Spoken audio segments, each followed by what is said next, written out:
अस्सलाम वालेकुम व्यूअर्स, कैसे हैं आप सब लोग। चलें आज का हम लेक्चर स्टार्ट करते हैं। काजेज ऑफ कॉलोनियलिज्म का लेक्चर हम कर चुके हैं और आज का लेक्चर जो है वो है South Asia from colony to empire. Colony से आपको पता चल गया कि हम कॉलोनी थे, हमें कॉलोनी बना लिया ब्रिटिश ने, फ्रेंच ने, पुर्तगीज़ ने। आए थे वो हमारे पास ट्रेड करने, लेकिन उन्होंने हमें कॉलोनी बना लिया। कॉलोनी तो इजीली बना लिया, लेकिन कॉलोनी से उन्होंने एम्पायर कैसे बना लिया। लेट्स सपोज हमारे पास कोई इन्वेस्टमेंट अपॉर्चुनिटीज़ हैं। हम कहते हैं कि हमने किसी दूसरी कंट्री में जाके इन्वेस्टमेंट करनी है, हम वहाँ जाके इन्वेस्ट करते हैं, हम वहाँ जाके अर्न करते हैं और हम वापस आ जाते हैं। लेकिन उन्होंने क्या किया, ये आए थे ट्रेड करने, क्योंकि जब ये आए तो इन्होंने जब देखा कि यहाँ पे हमें अल्लाह ताला ने इतनी ज़्यादा नेमतों से नवाजा है, तो वो इतने हैरान हो गए कि उन्होंने सिर्फ ट्रेड ही नहीं की, बल्कि उन्होंने हमें कॉलोनी बना लिया। और फिर उन्होंने चाहा कि हम कॉलोनी से वो हमें कॉलोनी से पूरा का पूरा वहाँ पे अपना एम्पायर खड़ा कर लें, रियासत बना लें, हम पे कब्ज़ा कर लें और हमारे ऊपर वो हुकूमत करने लग जाएं, पूरी रियासत बना दें। लेकिन वो कॉलोनी से एम्पायर उन्होंने हमें कैसे बनाया, ये हम देखते हैं।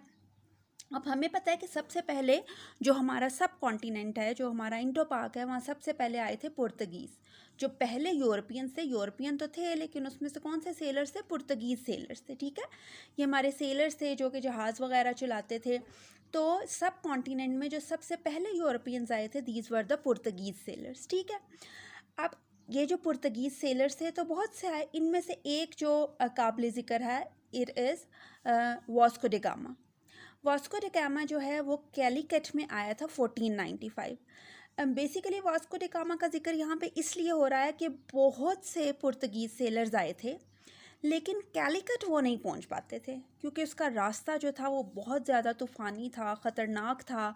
और जो कैलीकट है वहाँ पे कोई भी नहीं पहुँच पाता था। तो वास्को ड गामा जो है उनको एक ये रास्ता मिल गया था कैलीकट आने का, और 1495 में जो हमारे इससे पहले पुर्तगीज़ सेलर्स आए थे उसमें से एक था वास्को ड गामा। ठीक है, अब जब ये पुर्तगीज़ सेलर्स पहुंच गए इंडो पाक, उन्होंने लैंड किया।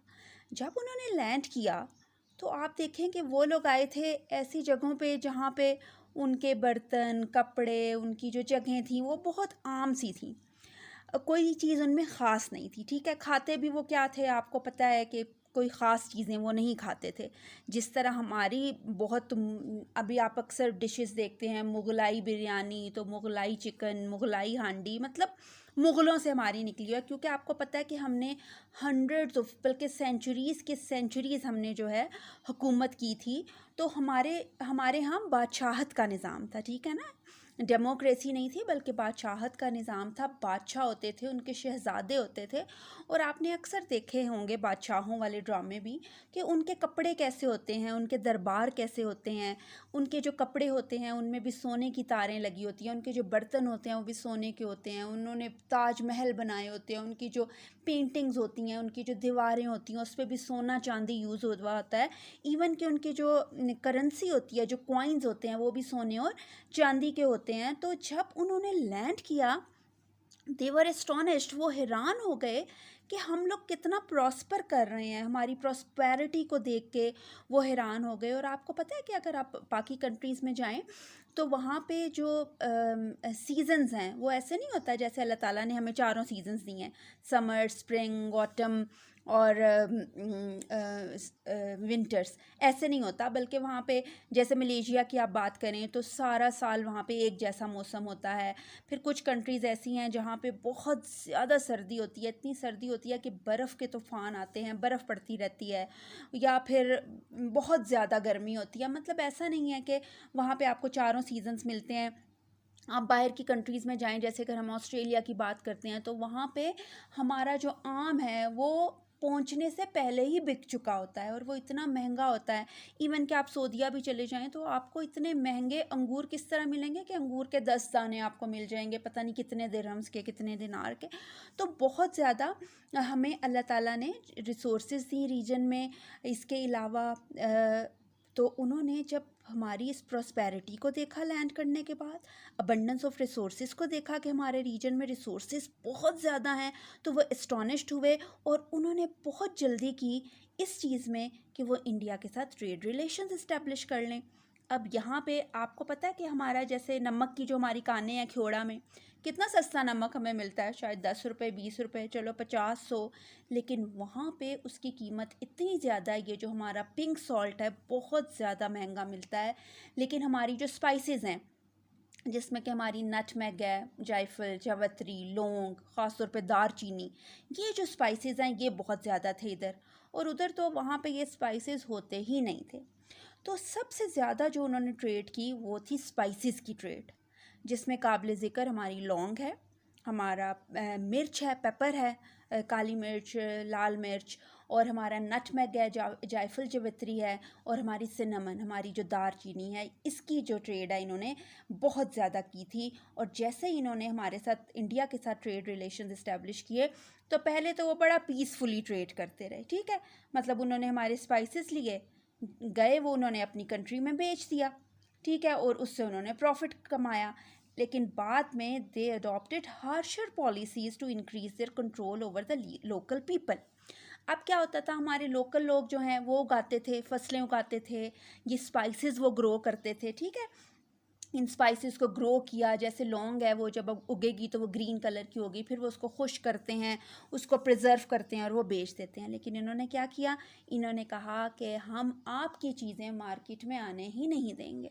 वो हमारी ये सारी स्पाइसेस ले गए, उन्होंने अपनी इंडस्ट्रीज़ में उधर जाके प्रोवाइड की, उन इंडस्ट्रीज़ ने उन्होंने उनको अपने तरीके से ड्राई किया, उनकी पैकिंग की, और जो मार्केट है उधर लाके उन्होंने अपनी चीज़ें प्रोवाइड की। इस तरह हमारे जो लोकल लोग हैं वो बहुत ज़्यादा एक्सप्लॉइट हुए, हमारी लोकल मार्केट्स बहुत ज़्यादा एक्सप्लॉइट हुई, और हमारी जो लोकल मार्केट्स हैं उसमें हमारी चीज़ें तो हमारी अपनी थी, जो इन्होंने बहुत चीपर रेट्स पे हमसे ली थी, लेकिन पैकेजिंग उनकी थी।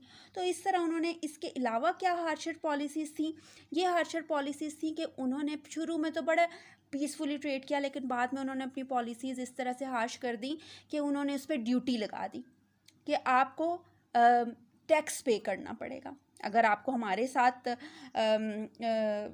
ट्रेड करनी है प्राइवेट लोगों को, क्योंकि वो हम प्राइवेट हो गए थे, अगर हम उनके साथ करना चाहते हैं ट्रेड, तो हमें उसके लिए टैक्स देना पड़ेगा, हमें सब्सिडी देनी पड़ेगी, या फिर कॉन्ट्रैक्चुअल बेस पे वो ट्रेड की जाएगी। तो इससे क्या हुआ कि इससे हम लोग बहुत ज़्यादा पीछे रह गए। तो उन्होंने जो है, they began to exploit the local resources and markets and set up their ports in South East India. अब उन्होंने साउथ ईस्ट इंडिया में अपनी जो लोकल पोर्ट्स हैं वो बना ली, बंदरगाहें बना ली, ठीक है। अब तकरीबन 100 साल तक, फॉर द होल सेंचुरी, उन्होंने अपने आप को इंडिया में एज सोल ट्रेडर्स मेंटेन रखा। सोल ट्रेडर का क्या मतलब है, वो अकेले ट्रेडर्स थे, सिर्फ ताजर कौन थे, पुर्तगीज़, यानी कि उनकी मोनोपली थी। मोनोपली का क्या मतलब है, मैं आपको इस तरह से समझाऊंगी, सोल ट्रेडर्स क्या होता है या मोनोपली क्या होता है। लेट्स सपोज आप एक कॉलोनी में रहते हैं, वो नई नई कॉलोनी बनी है, ठीक है, और वहाँ पे जो पूरी कॉलोनी है वहाँ एक भी जो जनरल स्टोर है वो नहीं है। अब आप क्या करते हो, आप अपनी कॉलोनी में, लाइक कॉलोनी में सिर्फ घर है, वहाँ पे कमर्शियल एरिया नहीं है, आप अपने घर की जो बाहर की साइड पे जो खुलता है दरवाज़ा, उसमें आप थोड़ी सी चीज़ें रख लेते हो। अब आपकी वहाँ पे हो गई मोनोपली। अगर बाज़ार में आपका जो चिप्स का पैकेट 50 रुपीज़ का बिक रहा है, अगर आप वो 60 का बेचोगे तो ज़रूरत पड़ने पे लोग आपसे 60 में भी बाय करेंगे। आप 70 का बेचोगे तो 70 में भी बाय करेंगे, आप 100 का बेचोगे तो 100 में भी बाय करेंगे। तो इस तरह वो जो थे वो सेल ट्रेडर्स थे, उनकी मोनोपली थी, और ये मोनोपली उनकी कब तक मेंटेन रही, 100 ईयर्स तक। तो इंडिया में दे वर द सोल ट्रेडर्स।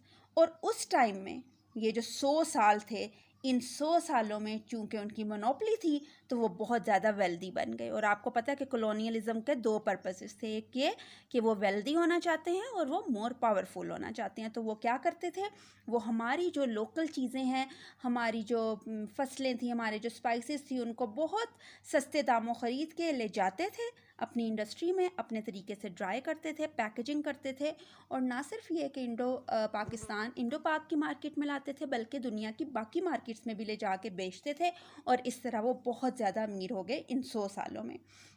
लेकिन 16th सेंचुरी का जब एंड हुआ तो उनकी जो पावर्स हैं वो डिक्लाइन करना शुरू हो गई। डिक्लाइन करना कैसे शुरू की, लेट्स सपोज कि आपकी जो वो दुकान थी, आप उसमें 100 रुपये के लेस के चिप्स बेच रहे थे। अब क्या हुआ कि कुछ अरसे के बाद एक और दुकान वहाँ पे आ गई। अब वो वाली जो दुकान है, अगर आप 100 रुपये का लेस का पैकेट बेच रहे हो तो वो बेचेगा 90 रुपये का, तो आपके सारे कस्टमर्स कहाँ चले जाएंगे? आपके सारे कस्टमर्स उसी शॉप पे चले जाएंगे। वो आपके साथ कंपटीशन में आ गया, ठीक है। अब आपकी मोनोपोली ख़त्म हो गई, ठीक है।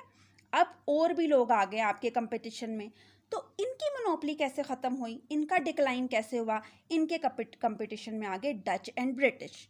जब 100 साल तक उन्होंने इतना ज़्यादा कमाया और वो अमीर हो गए, तो दुनिया में जो दूसरे लोग बैठे थे, जिसमें कि स्पेशली डच एंड ब्रिटिश थे, उन्होंने कहा कि हम क्यों ना फ़ायदा उठाएं। जब इंडिया में इतनी प्रॉस्पेरिटी है, इतनी अबंडेंस ऑफ रिसोर्सेज हैं, उससे फ़ायदा सिर्फ पुर्तगाल क्यों उठा रहे हैं, हम ही क्यों ना उठाएं। तो डच और ब्रिटिश जो हैं वो भी इंडिया आए 16th सेंचुरी में, उन्होंने भी हमारे साथ ट्रेड शुरू कर दी और वो पुर्तगीज़ के कंपैटिटर बन गए, पुर्तगीज़ के कंपटीशन में आ गए। अब उन्होंने जो है साउथ ईस्ट एशिया में अपनी पोर्ट इस्टेब्लिश की थी। अब जो डच एंड ब्रिटिश हैं, उन्होंने कौन सी कंपनी इस्टेब्लिश की? ईस्ट इंडिया कंपनी, ठीक है। और ये लंदन के जो मर्चेंट्स थे, जो ताजिर थे, उन्होंने ये कंपनी बनाई और उन्होंने इंडिया के साथ ट्रेड शुरू कर दिया। अब जो डच और फ्रेंच थे, उन्होंने भी अपनी ट्रेडिंग कंपनीज बनाई ताकि वो भी ईस्ट के साथ ट्रेड कर सकें। जैसे उन्होंने ट्रेडिंग कंपनी बनाई थी पोर्तुगीज़ ने, इन्होंने भी बनाई। तो जो ब्रिटिश हैं, उन्होंने क्या किया? इन्होंने तो अपनी एक ही पोर्ट बनाई थी ना, इन्होंने अपनी 3 जगह पे पोर्ट्स बना ली, और वो मेजर पोर्ट्स थी, जो बंदरगाहें होती हैं, मद्रास में, सूरत में और बॉम्बे में। और अपनी जो पोर्ट्स हैं उस पे उन्होंने अपने बड़े बड़े जहाज़ खड़े कर दिए। उन जहाज़ों में वो स्पाइसेस भरते थे, ले जाते थे अपने मुल्क में, वहाँ पे अपने तरीके से पैकेजिंग करते थे और ला के वो सेल कर देते थे। अब 1750 तक क्या हुआ? जो ब्रिटिश और फ्रेंच हैं, इनकी जो ट्रेडिंग कंपनीज थी, वो अब 2 मेन कंटेस्टेंट थी। अब पुर्तगीज़ तो चले गए, ठीक है, पुर्तगीज़ चले गए। पुर्तगीज़ का तो डिक्लाइन हो गया by the end of the 16th century. अब 2 कंटेस्टेंट्स रह गए।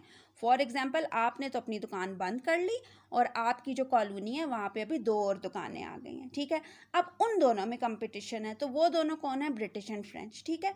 ये जो कंपनीज थी, ये 2 मेन कंटेस्टेंट्स ट्रेडिंग कंपनीज थी इंडिया में। अब ये दोनों लड़ने लग गए आपस में। ब्रिटिश चाहता था मेरी मोनोपोली हो जाए, फ्रेंच चाहता था मेरी मोनोपोली हो जाए। कि इन दोनों ने लड़ाइयाँ शुरू कर दी, हमारी कंट्री में आके हमें साइड पे लगाया और इन दोनों ने आपस में लड़ाइयाँ शुरू कर दी।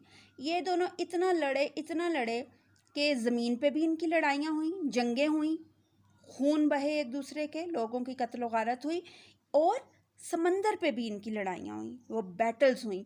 इतनी लड़ाइयाँ हुई। फिर एक जो बैटल हुई, बैटल ऑफ वांडी वाश 1760 में इन दोनों के बीच में, उसमें क्या हुआ था कि जो ब्रिटिश हैं वो जीत गए और फ्रेंच जो हैं वो हार गए। और ब्रिटिश ने हमारा जो इंडिया है, उस पे, जो हमारा इंडियन सब कॉन्टिनेंट है, उस पे उन्होंने पूरा का पूरा कंट्रोल संभाल लिया। क्यों? अब ये सब क्यों लड़ रहे हैं आपस में हमारी कंट्री में आके? क्यों? क्योंकि they were astonished to see the prosperity and abundance of resources in the region. फिर जो हमारे मुगल्स थे, वो इतने दौलतमंद थे, उनके कपड़ों में सोना लगा हुआ है, उनके दीवारों में, उनके बर्तनों में, हर जगह तो सोना चांदी था। तो उनका जो स्प्लेंडर था, उनकी जो शान व शौकत थी, और जो मुगल्स की जो वेल्थ थी, दौलत थी, उसने ब्रिटिश को बहुत ज़्यादा अट्रैक्ट किया। और आपको पता है, मुगल्स जो थे वो आखिर में आपस में लड़ने शुरू हो गए थे, जिसकी वजह से उनका डिक्लाइन हो गया था। और मुग़ल का जो डिक्लाइन था, उसने उनको रास्ता दे दिया कि आओ और इंडिया को कम्प्लीटली टेक ओवर कर लो, और उन्होंने कम्प्लीटली हमें टेक ओवर कर लिया इंडिया को, ठीक है। अब जो हमारी ईस्ट इंडिया कंपनी है, उसने क्या किया? अपने ट्रेड रिलेशंस तो इस्टेब्लिश किए, लेकिन चूंकि उन्होंने हम पे पूरा का पूरा कंट्रोल कर लिया, सिर्फ कॉलोनी नहीं बनाया बल्कि एम्पायर भी बना लिया, तो उन्होंने अपनी मिलिट्री भी बनाना शुरू कर दी, फ़ौज भी बनाना शुरू कर दी। अब यहाँ पे तो बहुत थोड़े से लोग आए थे, अपनी मिलिट्री तो वो नहीं लाए थे। तो मिलिट्री में उन्होंने किसको यूज़ किया? हमारे लोकल सिपॉइज़, हमारे जो लोकल लोग थे इंडिया के, सब कॉन्टिनेंट के, मुसलमान और हिंदू, उनको अपनी मिलिट्री में शामिल किया और उनको ट्रेनिंग उसी तरह की दी जिस तरह के उनकी कंट्री की मिलिट्री के लोगों को दी जाती है। और पॉलिटिकल सुप्रीमेसी भी उन्होंने इंडिया में बना ली। उन्होंने अपनी सियासी जो निज़ाम था वो भी इस्टेब्लिश कर लिया, और इसमें उन्होंने हेल्प किसकी ली? ब्रिटिश आर्मी की हेल्प ली, और लोकल सीपॉइज उसमें एम्प्लॉय किए। और इसके अलावा जो हमारे लोकल रूलर्स थे, जो हमारे मुग़ल थे, जो आपस में लड़ रहे थे, उनके ख़िलाफ़ उन्होंने बहुत सी जंगें लड़ी, और इस तरह उनको हरा दिया हमारे जो मुग़ल्स थे, और ख़ुद उन्होंने हमें कॉलोनी से एम्पायर बना लिया। उम्मीद करती हूँ कि लेक्चर आपको समझ आया होगा आज का। इसको अच्छी तरह से गो थ्रू कीजिए। कोई प्रॉब्लम हो, कोई मसला हो, आप कमेंट में पूछिए, मैं आपको रिप्लाई करूँगी, वीडियो नहीं बना दूँगी। लेकिन आप इसको अच्छी तरह से गो थ्रू करें ताकि कहीं से भी क्वेश्चन आ जाए, ऑब्जेक्टिव, सब्जेक्टिव, शॉर्ट, लॉन्ग, तो आपको इस पर कमांड होनी चाहिए। तो जी चैनल को लाइक करें, सब्सक्राइब करें, शेयर करें, दुआओं में याद रखिएगा। अल्लाह हाफ़िज़।